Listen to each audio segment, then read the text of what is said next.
ngo imisozi itararemwa isi itarabumbwa uhereye kera kose ariko ndashima Kristo talasidebo nemanda la shiaba ni hai imla olisi ela dredevo nemando siaba rwose abo twabashe kuvugana ko bari benshi cyane bose ntago nabatakira bafatiriye imwe nabakirari ubundi bamanaginga gute Innocent ngiye nkurikije abantu bamaze kukumbaza ndabamanaginga kandi Imana ikamfasha sinshobora kukwitaba ntacyo ndi bukubwire sinshobora kukwitaba nkuko Imana atanyemereye ngo mubwire ibi ngibi kuko niba ampamagara yanyizeye ngo sengera sinshobora kuguhamagara nkubwira ubusa umpamagara nkakwitaba nkubwira wenda mwuko Imana akambwira ngo uyu mwitabe afite iki kibazo uyu mwitabe afite iki kibazo arakubwira iki ngiki ariko dore nyamukuru oya ako kantu reka tukavuge neza ntago ushobora kwitaba umuntu nge nabaye umukanisha w'amatelefone aho umukanisha w'amatelefone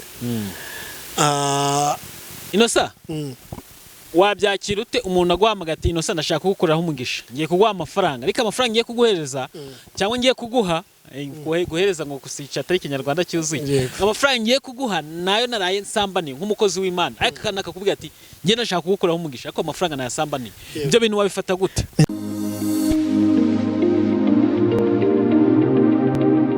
Yes ni by'agacika gakomeye kudita mano kuri Gonareke Plus amahoro y'Imana akomeze kubana namwe ngewe nitwa David ninjye mugiye kubana muri iki kiganiro ariko nanone nkanakiyobora ndabasoje hose mwamuherereye mwamuri mu Rwanda cyangwa hanze y'u Rwanda mwumve ko mbasoje kanabwira ko mbakunda cyane vuye ku mutima ndabakunda cyane vuye ku mutima sinagarukana na rungano Innocent n'umuhanuzi n'umukozi w'Imana n'umuntu Imana yadoye mu gihe nk'iki n'umuntu Imana yagiye ikoresha imirimo n'ibitangaza mu bigiye bitandukanye uyu munsi rero Imana yemeye ko twongera kuza kuganira nandi mahirwe n'undi mugisha ko kuganira n'umukozi w'Imana rero ntabatindiye cyane reka mwakire hano kuri Gonareke Plus Innocent ndakwakiriye murakoze kunyakira kuri Gonareke meze neza ndashima nkuntu buryo usenga mu Imana reka nkusabe n'ubundi ubanze dukira imbere y'Imana muri iki kiganiro kugira ngo tugane ibintu byinshi bigiye bitandukanye ni karibu kadusenga Imana mu izina rya Yesu Kristo telasi lebo chandele mandala hailo saiba ilasi olei andele mantalabo lebashi antai les lebo tela hande siavo li haib la hando sain handaba tela mosai de mala hila bande si era lobe le ventre la shem na hai tole qui près des centres na hai la shan na hai amen hanyuma nagiye kure Innocent urasa neza pe urasa neza no kw'Imana kubera Imana urasa neza pe kubera Imana biri mu masezerano y'Imana biri mu masezerano uri muri cyagiye cyo mwitaga ngo ahazaza nzayimana kandi nzayimana iyo yitanze ntagongeraho umubabaro dore ko nyine abari nzayimana iyo umuntu avuze nk'ahazaza ubwo ahazaza aho wumvaga kera ubu ngubu naho wicaye cyangwa uracyategereje haracyari ndi mu nzira y'ahazaza hanjye ni ukuri kw'Imana urasa neza ndi mu muhamagaro w'ahazaza hanjye iyo saha yagutwaye angahe 35 35 amatelefone angahe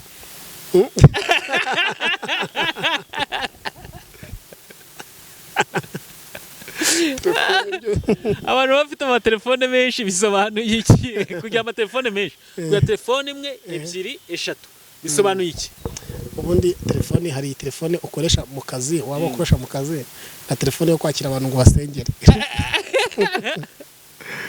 ntago byose babakiriye ishyariro zose ntabwo wazikoreshe mu ruhande rumwe kugira ngo bize gufata neza hatagira umuntu akubura ari mu kazi cyangwa wenda ari akazi agiye kurangira cyangwa se ibindi bigiye gukora yindi kuba wasengera abantu kugira ngo umuntu wese nakubona anaguhamagara kubone uri very smart kabisa hanyuma rero umeze ute meze neza ndashima Imana cyane ndakomeye ndashima Kristo ni mashimwe y'Imana nishimiye kukwakira hano kuri Gonareke Plus nizeye ko abantu bari bagukumbe by'umwihariko nanjye nari ngukumbe kuko nari nkumbe ko tuganira ku murimo w'Imana tugane ku mbese umurimo w'Imana ubu ngubu uhagaze ute Innocent umurimo w'Imana ubu ngubu umeze ute kuri wowe umurimo w'Imana umeze neza umurimo w'Imana uhagaze neza ndashima Imana ijambo ry'Imana riramubwira ngo dukora ibikomeye natwe turishimye tunezerere ibikomeye murabibona n'ibindi byinshi Imana iri kugenda ikora kandi tunejejwe n'Imana mu mitima duciye bugufiya tuvuga ngo Mana warakoze ubundi isi ya none uyibona ute ku murimo w'Imana isi ya none mu murimo w'Imana ku bantu ku bantu bafite ibyasezeranijwe cyangwa se ibyashinganwe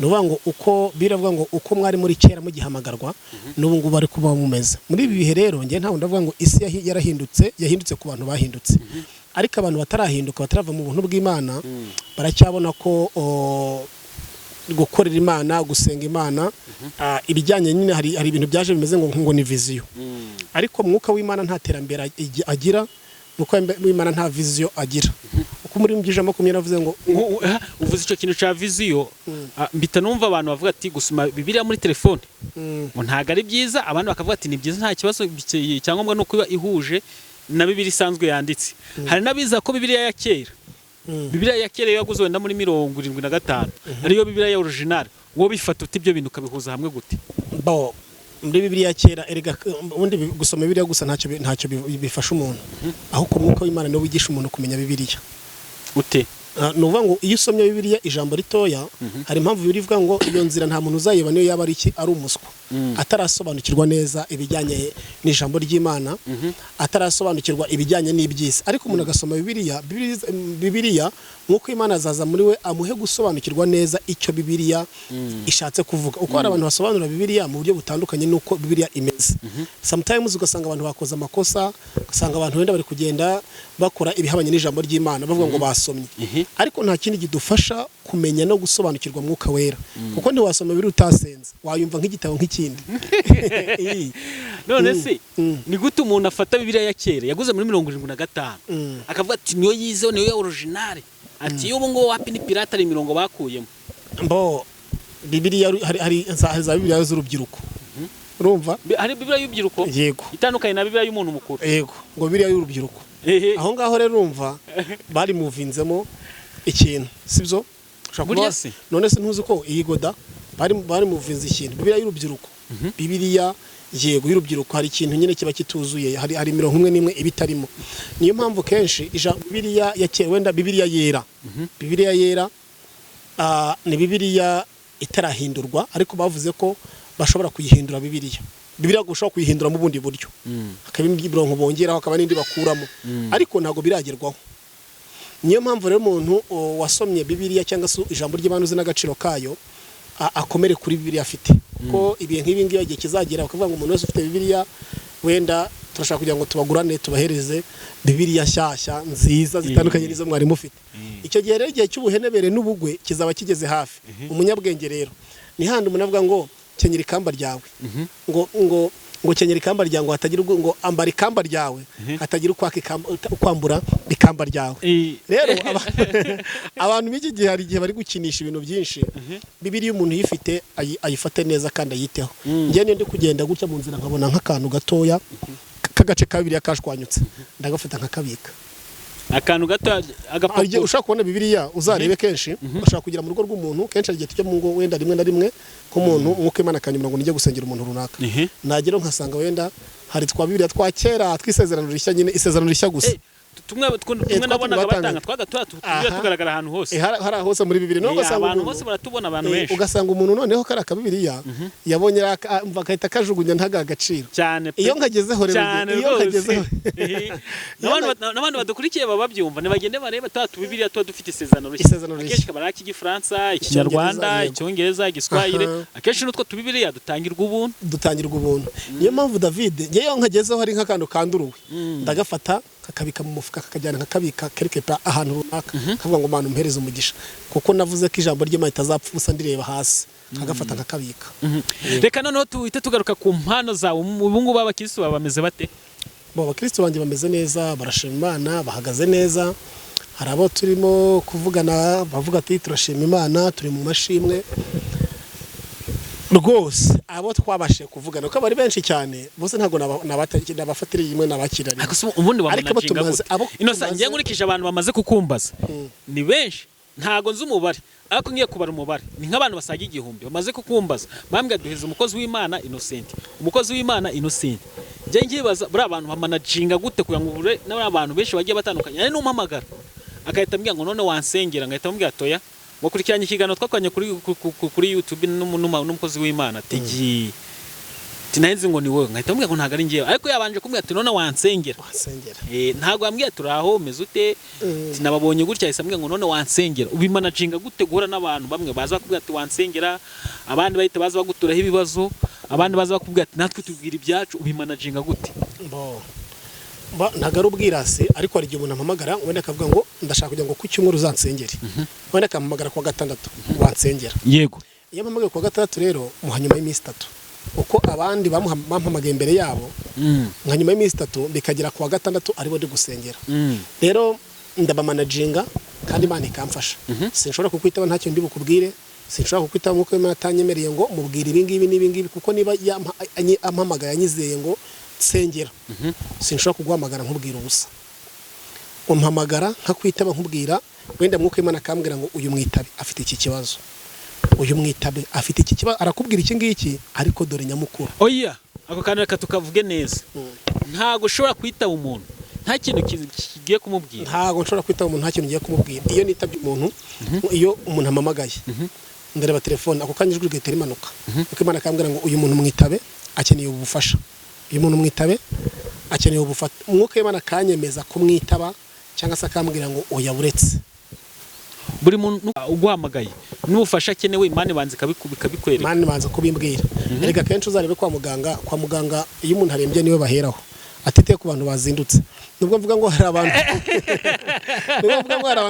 bahanyuma y'iminsi 3 ngenda ndabapanga bati nyuma y'iminsi 3 ukore kari benshi gutya na gutya ariko mwuka Imana yagiye atavuga ati uyu nguyu wihuse cyane gira gutya na gutya na gutya kandi rwose akambwira ati byari bikenewe agatera harure z'umurambararo akazitera kongera akazitera abanga Imana ishimwe akanavuga ati ni iki kimenyetso nasabye Imana cyonyine byonyine kuba tuvuganye byo ikimenyetso nasabye Imana kubera ko udafata abantu benshi urumva kubera ko ndafata abantu benshi akavuga ngo naramuka mfashe tukavurana gake ndizera kwizera gusa ndizera ko uburwayi burahunga ndizera ko ibi birishyurwa uko Imana akambwira ngo kubwo yizeye kwizera cyo byonyine kubwo yizeye agahamagara gusa akavuga ngo nimufata ibi biragenda byonyine kubyizera bigahita birangira nge nahoraga nibaza abantu bampamagara bambaza umukozi w'Imana ariko inusa hari ikintu nabonye abantu dufite ibibazo wana abantu dufite ibibazo pe ariko tunafite Yesu cyamuri ibibazo rero nanone tunafite Yesu cyamuri ibibazo uko ibibazo ari byinshi n'ibisubizo niko biba bingana bura ntuzagira ubwoba David niyo haza ibibazo biremereye bipimye bingana n'umusenyi wo ku nyanja n'ibisubizo biza bingana n'umusenyi wo ku nyanja iyi kubera yuko buri kibazo cyose aho kiva kikagera nta mwarimu ushobora gutanga ikibazo kidafitiye igisubizo ntibishoboka kandi bitewe n'ikibazo hari ikibazo kigira 8 hari ku 10 hari ikibazo kimwe ushobora kugira kikaguriza nk'8 gifite 3 gifite bitewe n'ikibazo ro wabajijwe igihe kitagiguriza amahirwe y'iki yo kubona ibintu byinshi cyane utari wakabonye cyego Inosa wabyakira ute umuntu aguhamagara ati Inosa ndashaka kugukoreraho umugisha ngiye kuguha amafaranga ariko amafaranga ngiye kuguhereza cyangwa ngiye kuguha guhereza ngo kusica atari Kinyarwanda cyuzuye amafaranga ngiye kuguha nayo naraye nsambaniye nk'umukozi w'Imana ariko akakubwira ati ngiye ndashaka kugukoreraho umugisha ariko amafaranga nayasambaniye ibyo bintu wabifata gute leta mvuga ngo toka satani kandi uwo muntu abikuye ku mutima umva nkubwize ukuri navuga ngo toka satani kuko ibintu bivuye mu bibi ntibirama ariko ibivuye mu byiza oya we yayasambaniye yego sibyo amafaranga yavuye mu kibi rero ntago ushobora gufata amafaranga niyo ashobora kumereza amafaranga yayasambaniye akanabimpisha kuko umwuka w'Imana abasha kurondora ibiruta cyane byaba amaso y'umuntu atabasha kumenya ngewe n'ukuri kw'Imana sinkubeshye David nshobora kumenya ko umpaye ikintu kiri mu nzira mbi sinagifata atari nuko ari kuri kamera uvuga ngo kuri kamera oya n'ubuze busanzwe umpaye ikintu kivuye mu nzira mbi n'ukuri kw'Imana sinagifata Inosa koko ubu ngubu tubibwiye n'abantu badukurikiye mwese mu byumve numpa amafaranga ngo kubera ko ugiye kumblessinga amafaranga akuye mu bibi agiye kugukoreraho umugisha ugiye kunkoreraho umugisha ngo ni amafaranga wakuye mu bibi ayo mafaranga uzayagumane umva uwo muntu yakurikiye wenda ikiganiro twagiranye arafashwa nkaho umukozi w'Imana ariko avuga ati rero nubwo naye nsambaniye amafaranga ariko uyu muntu atumije mfashwa nanjye reka mukoreraho umugisha ko Imana sinayafata imbere y'Imana isumba byose sinayafata ahako namvuga ati mva rero mfukama ngusengere Yesu kuruhure ukurarushye uko waba uri kurya amafaranga y'umutindi urushye uremerewe. Kenshi mu mubiri wenda ashobora kuba abantu bakavuga ngo yageze yagera arafite, ariko n'umutindi mubi cyane. Kandi icyo Yesu ashaka nagashaka abantu babyibushye mu ruhande rw'umubiri, bafite amafaranga mu ruhande rw'umubiri. Yesu ashaka bafite inzara n'inyota byo gukiranuka. Rero hari nk'abo ngabo iyo Yesu abitegereje abona atari abantu, ari impinja zigendesha amaguru. Ibaza umwana muto w'uruhinja aguhaye umwanda ngakira, nawe ukabika umwanda mu mufuka, ari umwana w'uruhinja. Ubwo se umubyeyi yahana wowe mukuru. Ubaye amafaranga uyakeneye nakeneye kina amafaranga cyane. Nese David bakubwiye ko inzira z'Imana zirenze ibihumbi, harimo iranzira y'ura muntu w'umusambanyi, amafaranga yavuye mu busambanyi. Ariko hari wavuze ati ntatari inzira ni mukwayo, ntatari inzira ni mukwayo mu busambanyi se.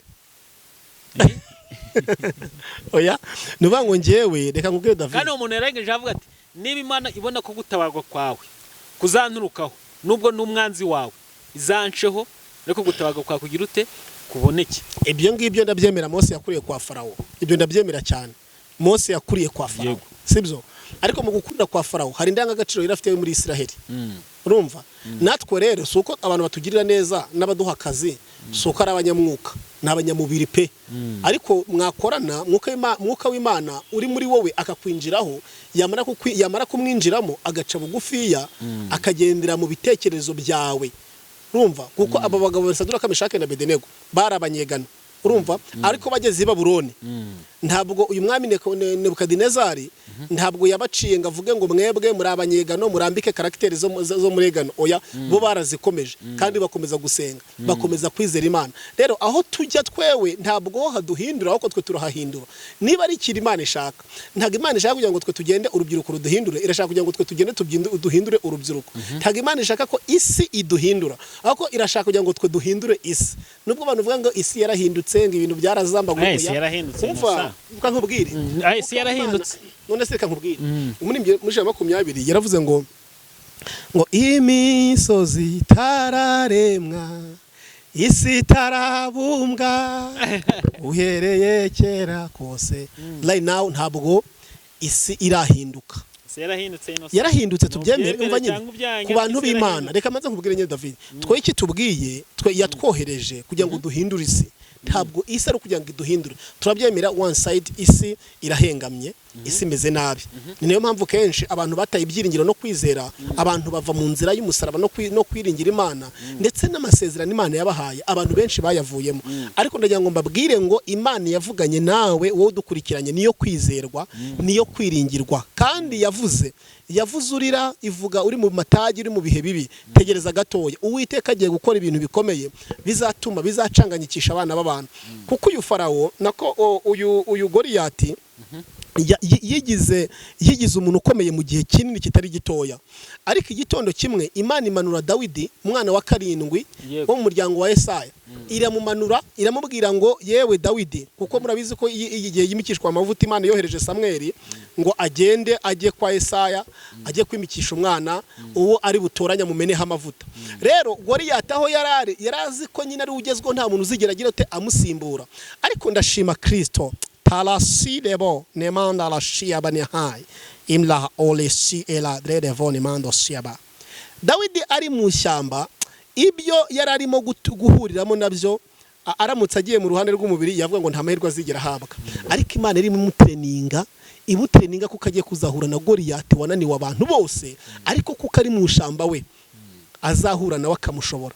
Kenshi rero ibyananiye abandi, ibyo urugucamo bigiye kuzatuma ubishobora. Bivuze ngo Goliyati wananiwe abandi, wowe ugiye guhangana nawe, kuko ibyo urukwiga ni kose urugutozwa n'ibyo Imana iri kugucishamo, bigiye kuba isomo rikomeye rizatuma unesha biriya byose ubona. Imana ishimwe cyane. Ariko se ubundi Innocent, uvuze ikintu cyitwa isomo. Iyi si ni irihe somo ubona yarakwigishije wowe ubwawe, kandi ukabona ko koko wize ugafata? Isi muri rusange ntago tuvuze yandi tujya kwiga. Isi yanyigisha ibintu byinshi. Icyambere yanyigishije kwihangana, inyigisha kubabarira. Yego, inyigisha kwihangana, inyigisha kubabarira. Iyo kuvuga kwihangana no kubabarira harimo ikubiyemo ibintu byinshi. Kuko iyo umuntu yihanganye, ushobora kugira umuntu neza ntazaye kwitura iyo neza, ushobora gusenga ntuhite ubona igisubizo ako kanya. Ase kubera ko wamugana umuntu asigaye agira umuntu neza, umuntu akahita kuvaho nta n'ikintu kumva nta n'icyo bimubwiye kandi wamufashije igihe kirekire. Nasengeye abantu benshi mu bushobozi buke, mfasha abantu benshi, ariko umuntu nasengeye n'uwo nafashije abagarutse kenshi wenda abona reka tureka abo wasengeye abona ntago byari inshingano zawe, ntago byishuzwa kuvuga ngo nasengeye ngo bagaruke bampe. Tureka ku bantu wafashije. Icyo mvuga abantu nafashije nta numwe wigeze avuga ngo ino sarungano wagize neza, reka tukwiture nawe wagize neza, reka najyaga mfasha nk'uko Imana akambwira ngo ninjye uzakwihembera. Rero bigatuma nihangana nkavuga ngo kuko ari Yesu uzampemba, nibashaka bagenda ndibagaruke. Icyo kikankomeza. Niba ari ikintu gitumye dukomeza gusenga Imana no kugumya ku Mana, ni ijambo rivuga ngo nzaguhemba. Kandi Imana niba izampemba, nagufasha ukagenda, nagusengera ukagenda, ibyo ntacyo bimbwiye. Nta nubwo narugukurikiranye, sintaze no kumenya ngo wabonye ibingana iki, sintaze no kumenya ngo amasezerano yawasoye nayahe. Nushaka ntunashime, nushaka ntunamvuge. Nushaka ntunamvuge, ariko ndashima Kristo ko niba ngusengeye Imana ikambwira ngo irabikoze, ikabikora kandi ikabisubiza, nizera ntashidikanya neza yuko iyi Mana nkorera, niba umuntu umukorera akavuga ngo ntabwo uri burare yagukoreye, iyi Mana izangirira neza. Inosa hari ikintu iyo tuvuze ku bantu ubona nyine abantu benshi bavuga ati umuntu ni mugari, ubona ubundi kiterwa n'ikivuga ngo umuntu niba umufashije ntabe yarekonesa ibyo bintu wamukoreye, ubona habura iki? Ikintu kibura nyine ni wa mwuka w'Imana. Hari abantu baza gusenga bashaka imigati gusa, bayibona bakigendera bakavuga ngo ibi birahagije. Burabizera ko iyo migati baba bayibonye neza nyine bo kubera ko ubwenge bwabo bubahereza ko nicyo gihe kiba kigeze cyuka ngo bagende. Ubwenge bwabo bahereza ko babibonye byarangiye, kandi noneho Imana ikabinere kubapima ikanabapima ikavuga ati reka nkuzanira abantu muri kumwe nkwereke yuko mutakiri kumwe, bituma utizera abantu nkuko wabizeraga cyane bikomeye. Ushobora kwishiramo umuntu udacane David ko ati rwose uyu ni inshuti nta kibazo ntiyantenguka mwizera hano siko mu president, ariko mu mutima we harimo ngo igihe iki nshaka nimara kukigeraho nzahita nigendera. Abantu bafite ibikomere by'aho ngaho, kandi ukabona agiye nta mpamvu itumye agenda ukayibura. Washaka impamvu utumye agira gute ukayibura. Erega nta mwere ngo de ubaho, nta mwere ngo de ubaho, twese turabanyabyaha. Ariko iyo umuntu yitegereje akareba ahita avuga ngo mbese if I were me, ari njyewe byagenda gute, cyangwa se ari we byagenda gute. Icyo gihe byishizeho ituvuga ati nukureka mubabarire ibi ngibi bakoze, ushobora gucikwa nkakora nanjye nk'ibi ngibi. Ariko mwuka w'Imana ahantu hari, mwuka w'Imana ntagategeka kwanga abantu. Oya, ikintu wakwepa nabwo gukoresha ibyaha. Ariko mwuka w'Imana dutegeka gukunda abantu bose, abadukunda n'abatadukunda, abatuvuga nabi n'abatuvuga neza. Abatuvuga neza turi kumwe nabo bajya ku ruhande bakavuga nabi, abo bose mwuka w'Imana natwemeza ngo mubakunde. Kandi nge urugero sinshobora kuvuga ngo uyu n'urugero wenda hari igihe umuntu ashobora kuza avuga ngo akarika muri comment ati mwakoze w'Imana murabesha ako babintu ntibyagutana ihungabana, ari ibintu ubona ngo byanagutana ihungabana. Icyo gihe kuri ugakora ijambo ry'Imana mu by'ukuri ukarikwana n'umutima wawe wose, ariko wajya kura muri comment umuntu akaza akavuga ati nkaho uri kuvuga iki. Ibyo bigaragaza umuntu aho yarerewe mbambonye ikiraka cyo gusenga. Bigaragaza umuntu aho yarerewe mbambonye ikiraka cyo gusenga. Ariko umuntu w'Imana ahava akagera. Urumva umuntu w'Imana ahava akagera, iyo abonye ibintu bitameze neza arandika muri commentaire cyangwa se akaguhamagara. Oya njye hari ikintu kimbabaza, ugasanga umuntu ntimuziranye nta naho mwigeze muhurira, usibye ko waje ukavuga ijambo ry'Imana kubyumva ukigendera wakaza gutuka muri comment kavuga ati uyu muntu aratekereza arareba, uramwihorera nyine afite indi mitekerezo cyangwa se afite indi sense yo so umuyobora nikamuyobora se umuyobora sakorera uwo muntu wenda uretse mu ruhande rw'umubiri, mu ruhande rw'umwuka no mu ruhande rw'umubiri nta kinyabupfura bafite. Uwo nguwo rero icyo ni ikiraka cyo gusengera ububonye. Icyambere ukamusengera uvuga ngo Mana uyu muntu mu ikinyabupfura. Ntabwo bavuga ngo ikinyabupfura ngo gifite umuntu utarashaka cyangwa se umuntu washatse. Hari igihe umuntu aba yarashatse afite n'umugabo yiyubasha ameze gute ariko nta kinyabupfura agira. Akeneye ko ijuru mu traininga rimwigisha kugira ikinyabupfura. Yagera muri comment aho kugira ngo yandike agafata nimero yawe wenda agahita guhamagara akavuga ati ibi bintu wakoze bimeze bite katari byo. ubundi niko umuntu ufite mwuka w'Imana bigenza. cyangwa se no muri comment hari ibi nabicishemo akavuga ati nyamara hano nubwo mwabikoze gutya byari kugenda gutya ubutaha muzakosorekana. Yes, uwo muntu rero abafite inyenyeri ya mwuka wera ikora igenda ikora, uwo nguwo aba ari nta kibazo, aba ari sawa ahubwo. Yego, ariko ikigaragaza ko mwuka w'Imana yigendeye umuntu ibintu byose arajorora. Ibyo babyita umukristo umenetse n'utamenetse. Yego. Hanyuma Innocent turi kujya kugana ku musozo, nsigaje utuntu dukeya two kukubaza. Umukristo wa none yitwa rute muri iyi minsi igoranye cyane? Iminsi abantu basigaye bafata ibintu bimwe bakabifata uko bitari, bakubona nk'umukozi w'Imana nk'ubugaragaye neza, bakavuga toya gutya nk'ibyo bintu twavugaga. Umukristo w'uyu munsi yitwara ate? Ni kihe kintu cy'intagaco kigomba kumuranga? Ubundi iyo umuntu akorera kampani hari ibirango bya kampani agendana, sibyo? Natwe nk'abakristo hari ibirango by'Imana tugomba kugendana, atari kuvuga ngo nyine ngo kubera ko ngo ndi kugendana Bibiliya mu nzira, ngo kubera ko oya, aho ko ibirango by'indangagaciro na kirazira bya Gikristo. Icyambere ndabizi neza ko nta umukristo cyangwa se umuhanuzi cyangwa se umuvuga butumwa ubundi abo abantu bakagombye kuvuga make, kubera ko bahetse byinshi, bafite byinshi muri bo. Bahetse byinshi bafite byinshi muri bo. Babitse yasandugu y'isezerano. Kandi kenshi iyo umuntu afite ibintu byinshi, iyo umuhutaje hari igihe bimeneka. Mu kumeneka rero umuntu w'Imana iyo agize gutya afite ibintu by'Imana byinshi akivanga mu bigare no kuvuga byinshi, ijambo ry'Imana, ubuhanuzi, amayishurwa n'amayerekwa biragenda, agafata bya bidafite umumaro n'ibyo ya delivering abantu. Rero muri iyi minsi uko umukristo, umuhanuzi, umuntu w'Imana akagombye kwitwara,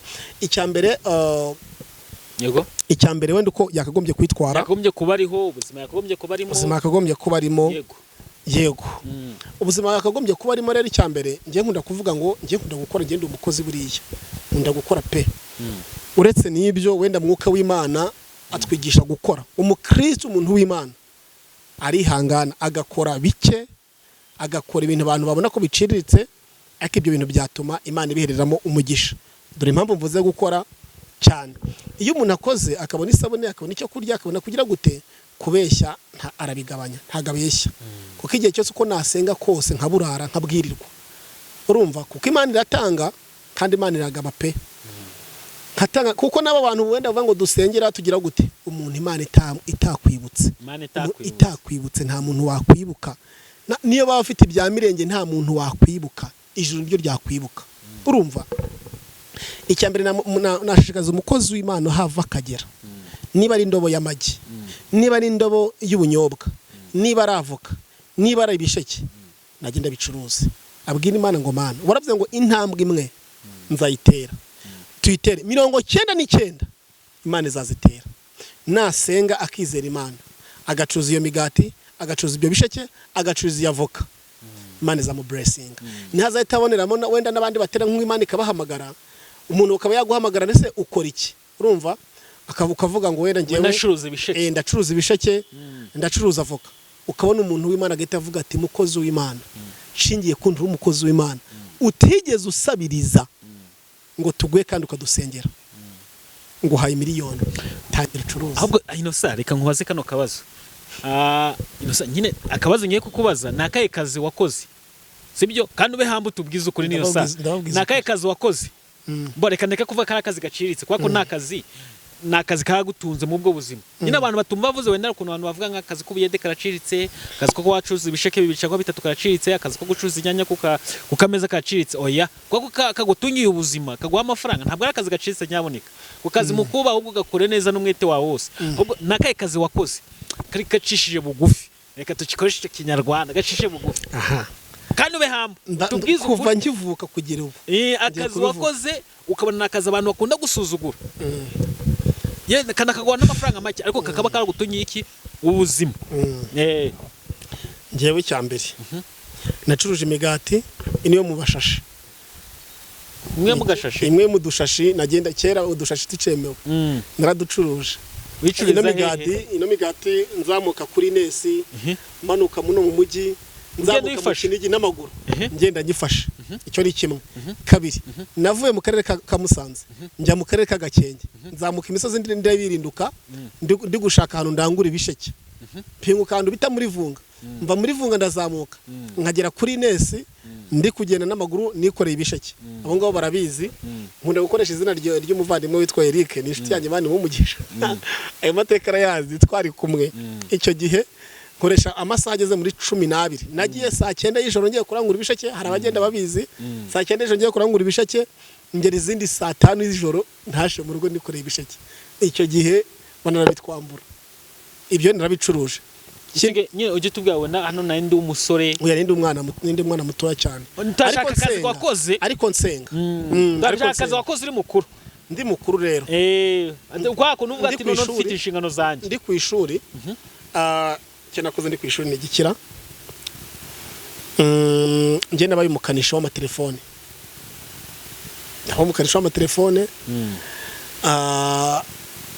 ikindi ngiye nahinze n'inyanya buriya nzi guhinga inyanya cyane nzi guhinga ibirayi kubi wakoze business izo business zakomeye nahinze inyanya nahinze ibirayi ibyo mbivamo kandi bukoraga ndi ku ishuri mvuyeyo ndagenda ndavuga ati ngomba kwiga gukanika ndagenda ndakanika uranze gukanika amateleviziyo amatelefone amaradiyo mbizi kubi ibyo ngibyo mbivuyemo na laptop ndagerageza ibyo ngibyo mbivuyemo ninjira mu busheferi kandi nsenga ubusheferi mbwinjiramo mburyamamo ubwo ndimo nakoze ahantu nyamara nakoze ahantu be nakoze amakampani akomeye muri kampani ntaze nakoranye nawe akazi kose kubagira bagusuzugura mu cyane nakahe nakoranye n'abashinwa nkora n'abatunizi urumva nkorana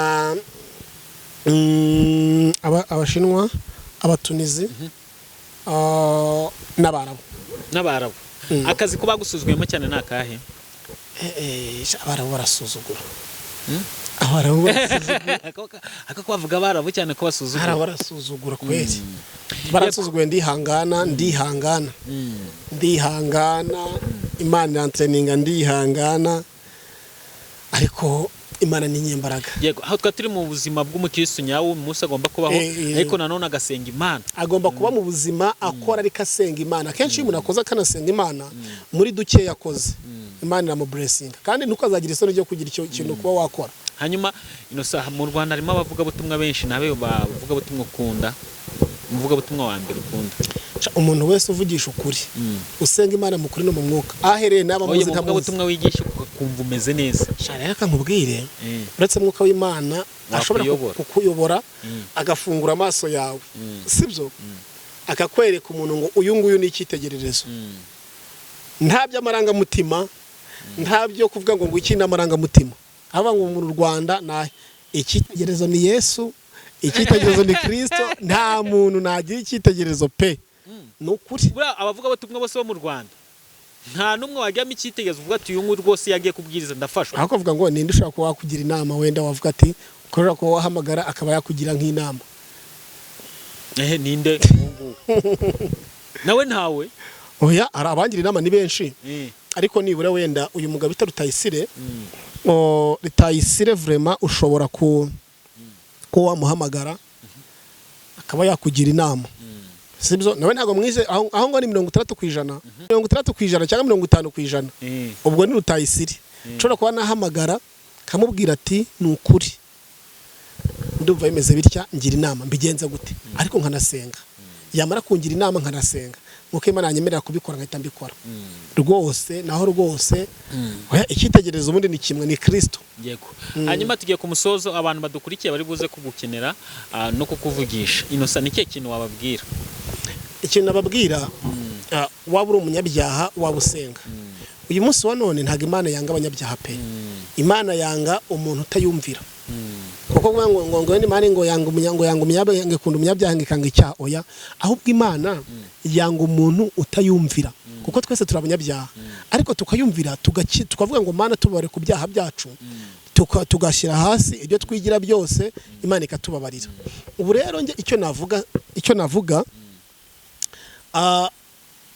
Imana abantu bose badukurikiranye kuri Gone Aric Plus icyo nababwira Imana irabakunda nushaka kuba urunyabyaha warembeje isi yose mu byaha ndagira nkubwire ngo uyu mwanya nupfukama hasi ugasaba Imana imbabazi ubivanye ku mutima yiteguye kugutura uwo mutwaro umaze imyaka n'imyaka kuri ku mutwe ku bitugu byawe kuko ijambo ry'Imana yambwira ngo uwo munsi uwo mutwaro mwahekeshwaga uzabava ku bitugu rero ni mupfukama mukihana mukabwira Imana ngo Mana tureciye bugufiya nushaka ko warakoze ibyaha bingana bite ndabivuze ko ijambo rivuga ngo iyo umuntu amaze kwihana abahindutse icyaremwe gisha ngo kandi byakera biba bitakibutswe uwo muntu iyo amaze kwihana ibyakera byose bitakibutswe yamaze kwihana neza abameze nk'abandi umaze imyaka 80 ari mu kanisa wandi umaze imyaka 80 ari mu kanisa ku mwaka wa 80 n'umwe akabivamo Imana imubona nkatigeze agaragara mu maso y'Imana niyo mpamvu rero Imana ntago yitaye ku tangiriro yitaye ku iherezo ryanjye ni irihe iherezo ryawe ni irihe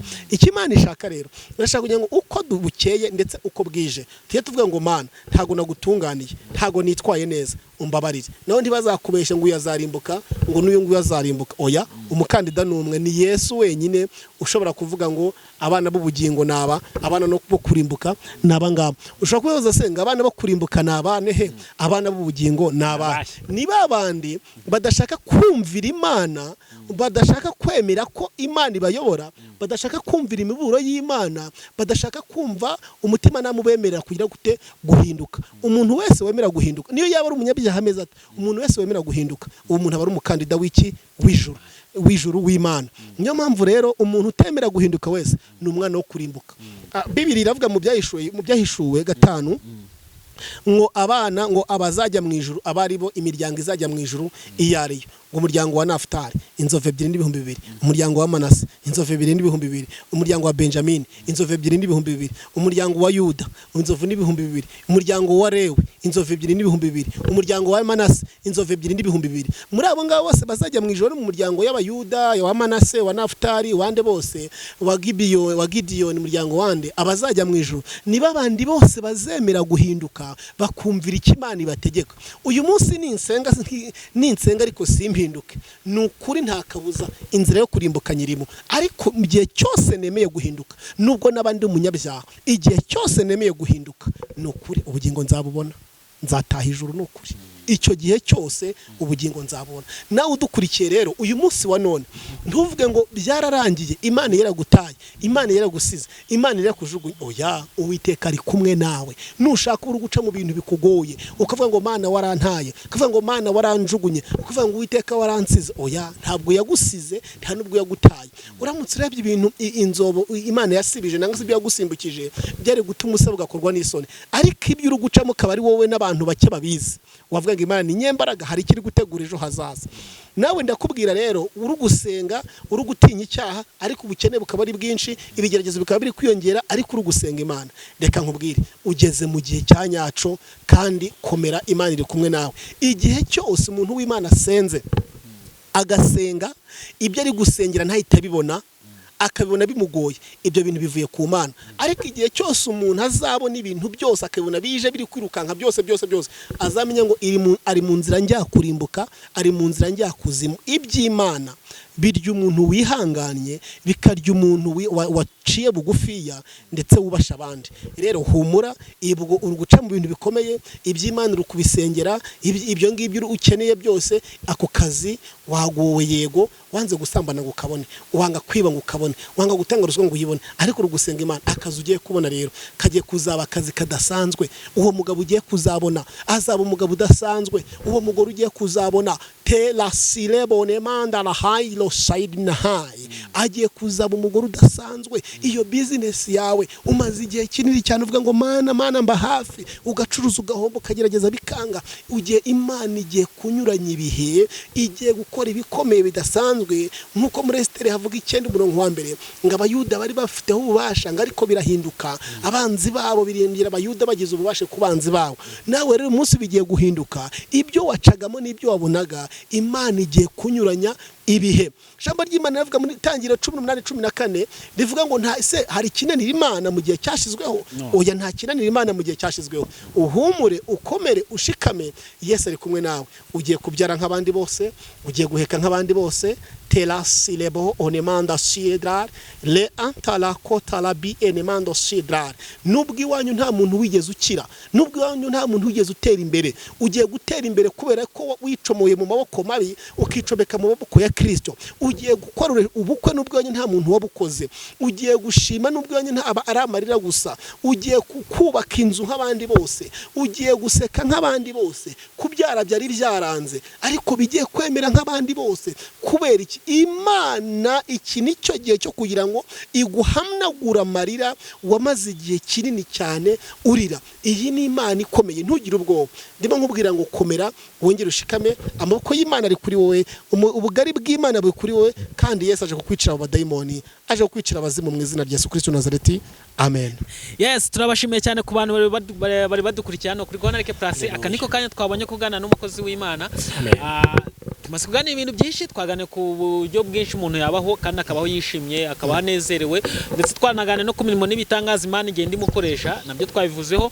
Hanyuma rero kanika kanya keza kugira ngo dufate nimero yiwe ku bantu bifuza kuzasengana nawe, cyane cyane ko ari umuntu udasanzwe mu buzima bwacu no mu buryo bw'iyobokamana. Ni umuntu Imana iduhaye mu gihe ngiki, nyaboneka ntuze gutakaza nimero ku buryo wareka nkagenda gutyo utamukoresheje, kandi Imana yamuhaye akazi, dore ko nta n'igihembo tuba tugomba ku munsi by'Imana yonyine izagira ute zamwihembera. Iki ni ikiraka Imana yabahaye kuko ibihembo biri imbere. Nanjye iki ni ikiraka Imana yampaye, wari ubizi? Nanjye ndi mu kiraka cy'Imana.